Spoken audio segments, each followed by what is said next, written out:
Firing একটা বিকট শব্দ শুনছি আমি, কিন্তু ফায়ারিং নাকি এটা আমি এত ডাকলে না, কিন্তু একটা শব্দ শুনছি ফায়ারিং। এবং তাদের সাথে শুধু আমাকে পিস্তল দেখাইছে, বলছে গুলিটা তোরে কোন জায়গায় করবো বল।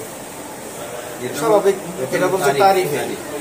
ওর আরেকজন পাশ থেকে সম্ভবত বিজয় বর্মার কাছে ছেলে বা বিল্লাল এরকম বা নয়ন, মানে আমি বয়সটা তো ক্লিয়ার না, এই সাইডটা তো খেয়াল করতে পারি না কে। ও না না মাথায় গুলি গুলো তো মরে যাবো, ফাঁসা যাবো, গুলি ঠ্যাঙ্গে করে না চলে যাবে। মানে আপনাদের সাথে কি কোনো ধরনের বিরোধ আছে? না, আমাদের সাথে কোনো বিরোধ নাই। ওরা সন্ত্রাস, চাঁদাবাজ, এটা জাতি জানে, সবাই জানে। এটা আমরা আপনাদেরকে টার্গেট করলো কেন হঠাৎ করে? আজকে বলতেছি, সে সাবেক জেলা ছাত্রদলের সহসভাপতি, আমি বিএনপি সমর্থনকারী করবো, এটা মোটামুটি যারা আমার চেনা জানা। এবং আমি পাশাপাশি বড়ুবাজার উচ্চ বিদ্যালয়ের শিক্ষক, বড়ুবাজার উচ্চ বিদ্যালয়ের শিক্ষকতা করি। তো আমাদেরকে টার্গেট কেন করছে? তারা অন্যায় করতো, অন্যায়ের প্রতিবাদ করছে। যারা ইলিগেল করছে, আপনারা সাংবাদিক আছেন, যাচাই বাছাই করেন আমাদের নামে কোনো অভিযোগ, কোনো অপরাধ, কোনো অত্যাচার, কোনো নিপীড়ন, কাউরে হুমকি দামকি অথবা গালিগালাজ, এই ধরনের কোনো রিপোর্ট আমাদের বিরুদ্ধে পাবেন না। আপনারা যাচাই বাছাই করেন, কোনো সমস্যা নেই। আমাদের এই ধরনের কোনো ক্লেম নেই। তাদের অন্যায় সরকার গাজীপুর জেলা ছাত্রদলের সাবেক সহসভাপতি।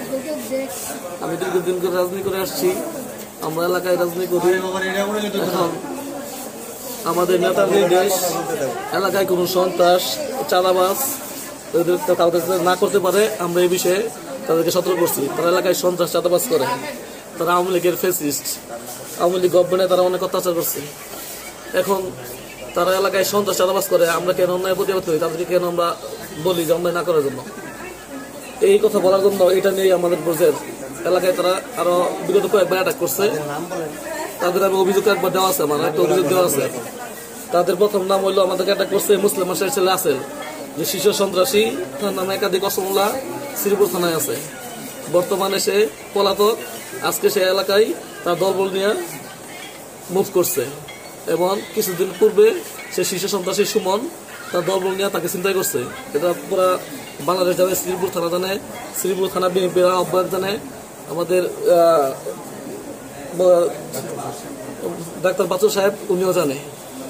এখন উনি আমাকে এই যে রাসেল, শীর্ষ সন্ত্রাসী রাসেল, বিজয়, বিল্লাল, তারিফ, নয়ন, জাহিদ, বুরহান এবং একটা ছেলে আছে, ওটার নামে এই মুহূর্তে মনে নাই, ওরা সবাই 15 থেকে 20 জন মিলা আমাদেরকে অতর্কিত হামলা করে।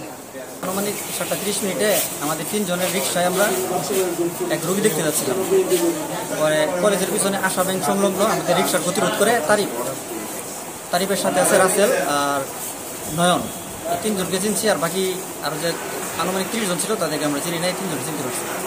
সে প্রতিরোধ করে আর সবার আগে সুয়েলটা নামায় নিছে রিক্সা থেকে। নামায় এলো পথে মারতে শুরু করছে।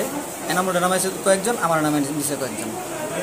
এলো পথে আমাদেরকে আনুমানিক 30 মিনিটের মতো মারপিট করছে আমাদেরকে। পরে এলাকার কয়েকজন লোক এসে আমাদেরকে এখানে সেভ করছে। সেভ করে আমার করে দিচ্ছে, আমার এরপর তাদেরকে আরও বেশি মারছে।